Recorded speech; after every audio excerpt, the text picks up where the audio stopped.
आज मैं आपको माँ भगवती का एक स्वरूप षष्ठी माता का बताने जा रहा हूँ। जैसा कि सब माताएं जानती हैं कि षष्ठी माता कौन है, इसका पूजन कब और कैसे किया जाता है। घरों में बालक का जन्म होता है ना, कहते हैं आज छठ पूजन है। इस छठ पूजन किसका किया जाता है? षष्ठी पूजन भी इसी का नाम है, बालदा भी इसी का नाम है, शुद्धा भी इसी का नाम है। जब हम घर में सत्यनारायण की कथा करें, नामकरण हो या यज्ञ हो, पूजा पाठ कुछ भी होता है, वहाँ षोडश मातृकाओं का पूजन किया जाता है। उस षोडश मातृकाओं में देवसेना शुद्धा नामक एक देवी का पूजन होता है। वह देवी कौन सी है? गौरी पद्मा शशि मेघा सावित्री विजया जया देवसेना सुधा स्वहा मातरो लोक मातरो। एक बार नारद जी ने प्रभु नारायण से कहा, भगवान आप षष्ठी माता मंगला चंडिका का देवी मनसा, ये देवियों के मूल प्रकृति की कला जो मानी जाती है षष्ठी माता, उसकी कथा मुझे विस्तार पूर्वक बताओ। इसका प्राकट्य माँ भगवती का कब और कैसे हुआ। इतने में देव ऋषि नारद जी से भगवान नारायण ने कहा, हे मुनि, मूल प्रकृति के छठे अंश में प्रकट होने के कारण इसका नाम षष्ठी देवी कहलाया। बाकी ये अधिष्ठता देवी है। विष्णु माया और बालदा भी इसको कहते हैं। विष्णु माया भी इसी का नाम है। बालकों की रक्षा करने वाली देवी जो है बालदा, वह भी इसी का नाम है। मातृकाओं में देवसेना के नाम से प्रसिद्ध है। उत्तम व्रत का पालन करके करने वाली यह साध्वी देवी स्वामी कार्तिकेय की पत्नी कहलाती है। अब आपके समझ में ठीक ठीक आ जाएगी। मैं विस्तार पूर्वक इस कथा को बता रहा हूं, सब माताएं ध्यान देना इस कथा पर। कथा सुनने का अर्थ ये है, उस कथा को समझें। पूजा आप करती हैं, आप पूजा में जाती भी है इसकी, लेकिन आपको ये मालूम नहीं होगा कि यह षष्ठी माता कौन है। अब आपकी समझ में आ जाएगा। प्रियव्रत नामक एक राजा थे। इनके पिता का नाम था स्वयंभू मनु। कश्यप जी ने एक पुत्रेष्टि यज्ञ संपन्न करवाया। राजा की प्रियसी रानी, इसका नाम था मालिना। मुनि ने इन्हें यज्ञ करने के बाद चरु दिया। चरु कहते हैं जो यज्ञ का प्रसाद है। चरु पत्नी ने लिया और यह पत्नी गर्भवती हो गई। फलस्वरूप माँ भगवती की ऐसी कृपा रही, 9 महीने के बाद इसने सुंदर एक बालक को जन्म दिया। लेकिन वह बालक अपनी माँ के गर्भ से ही मरा हुआ था, मृतक बालक था।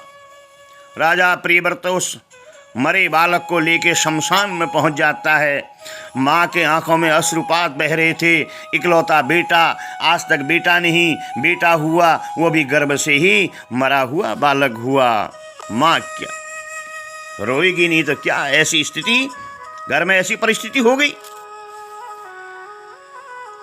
जब शमशान में इस बालक को ले गए, वहां एक दिव्य विमान दिखाई दिया। उसी पर मन को मुग्ध करने वाली एक सुंदर देवी प्रियव्रत को दिखाई दी। वह सुंदर देवी को देख के राजा बालक को भूमि पर रख के खड़े हो गए, आदर पूर्वक स्तुति करने लगे। या देवी सर्वभूतेषु श्रद्धारूपेण संसिता नमस्तस्यै नमस्तस्यै नमस्तस्यै नमो नमः। हे नारद, उस समय स्कंद की प्रिया देवी जो षष्ठी है, अपने तेज से दीप्तिमान दिखाई दे रही थी। देवी षष्ठी ने उस बालक को उठा लिया और अपने समान अपने तेज से, इस महान ज्ञान के प्रभाव से खेल ही खेल में उस बालक को जीवित कर दिया। बालक जिंदा हो गया। जो माँ के गर्भ में से मरा हुआ बालक था, माँ भगवती की असीम कृपा से वो बालक जिंदा हो गया। देवी का नाम भगवती देवसेना था। देवी देवसेना ने राजा से जाने की अनुमति मांगी। मैं अब अपने लोक को जा रही हूँ। जाने को तैयार हुई। देवी ने कहा, तुम स्वयंभू मनु के पुत्र हो, त्रिलोक में तुम्हारा शासन चलता है, तुम सर्वत्र मेरा पूजन कराओ, संसार में मेरा पूजन कराओ, मेरी उपासना कराओ और स्वयं भी आप पूजा करो मेरी। मैं षष्ठी हूँ। इस प्रकृति में षष्ठी छठे अंश में मेरा अवतार हुआ है, इसलिए षष्ठी भी मुझको कहते हैं। तब मैं तुम्हें कमल के समान एक सुंदर मनोरथ वाला पुत्र प्रदान करूंगी। उसका नाम तुम सुब्रत रख देना। क्या रख देना? सुब्रत। राजा ने देवी की सब बातें मान ली। मां भगवती देवसेना ने उन्हें उत्तम वर प्रदान करके स्वर्ग को चली जाती है।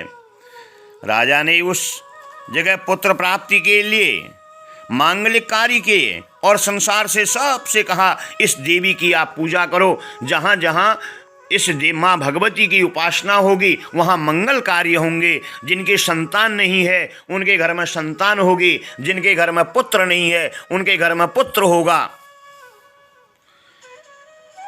तब से प्रत्येक महीने की शुक्ल पक्ष की षष्ठी तिथि, षष्ठी तिथि को भगवती षष्ठी महोत्सव मन में लग गया। बालकों के प्रसव गर्भ में छठे दिन, जब बालक का जन्म हो जाता है ना, घर में बालक का किसी जन्म हुआ, ठीक छठे दिन, 11वें दिन, 21वें दिन या अन्नप्राशन के दिन शुभ समय में यह व्रत किया जाता है, यह पूजन किया जाता है। सब माताएं पास पड़ोस की इकट्ठी होती हैं और षष्ठी माता की पूजा करती हैं। शायद आप जाती होंगी, सब माताएं जाती हैं ना? हाथ खड़ा करो। कौन कौन माता गई हैं आज तक षष्ठी पूजन में? हाँ, सब गई हैं। अब समझ गए आप कि षष्ठी माँ कौन है। प्रत्येक व्यक्ति को इसका ध्यान करना चाहिए। पुत्र की कामना को लेके जो इसकी पूजा करता है, प्रत्येक महीने में शुक्ल पक्ष की षष्ठी तिथि को, छठी तिथि को उनके घर में सुंदर माँ भगवती की कृपा से पुत्र प्रदान माँ भगवती करती है। अब देखिए, सुंदर पुत्र कल्याण के लिए, पुत्र की कामना के लिए जो इसकी उपासना करता है, माँ भगवती उस पर दया करती है। और माँ भगवती इस संसार की माता है। पुत्र को पुत्र हो जाता है, लेकिन माता कभी कुमाता नहीं होती है। मार्कंडेय पुराण में कहा है, कुपुत्रो जायेता क्वचिदपि कुमाता न भवति। पुत्र को पुत्र हो जाता है, लेकिन माता प्रेमियों कभी भी कुमाता नहीं होती है। माता तो माता रहेगी। सफेद चंपक के समान सुंदर इनका वर्ण था। रत्नमय आभूषणों से अलंकृत इस पवित्र स्वरूपिणी भगवती देवसेना की उपासना जो करता है, मां भगवती ने कहा, जो मेरी उपासना करता है, इस प्रकार से ध्यान करता है, मां भगवती देवी उस पर प्रसन्न हो जाती है। पुनः ध्यानपूर्वक मूल मंत्र से देवी की पूजा करनी चाहिए। वह मूल मंत्र क्या है? ओम ह्रीं षष्ठी देव्यै स्वाहा। क्या मंत्र है? इस मंत्र को सब माताएं याद कर लें, रट लें। घर जाने के बाद कथा से घर जाओगी तो इस मंत्र को रट लेना। ओम ह्रीं षष्ठी देव्यै स्वाहा। ओम ह्रीं षष्ठी देव्यै स्वाहा। महाराज प्रियव्रत ने षष्ठी देवी के प्रभाव से पुनः यशस्वी पुत्र प्राप्त किया। दोबारा उनके घर में बेटा का जन्म हो जाता है।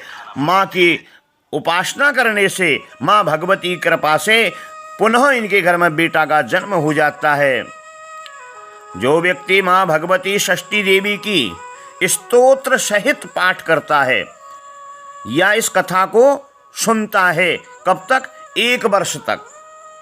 रात्रि दिन नहीं सुनना है, केवल आप षष्ठी तिथि को, हर महीने के शुक्ल पक्ष की षष्ठी तिथि को इस व्रत की कथा को सुने, इस मंत्र का जाप करें। स्वयं मां भगवती प्रकट होकर के उस घर में पुत्र रूपी फल प्रदान करती है।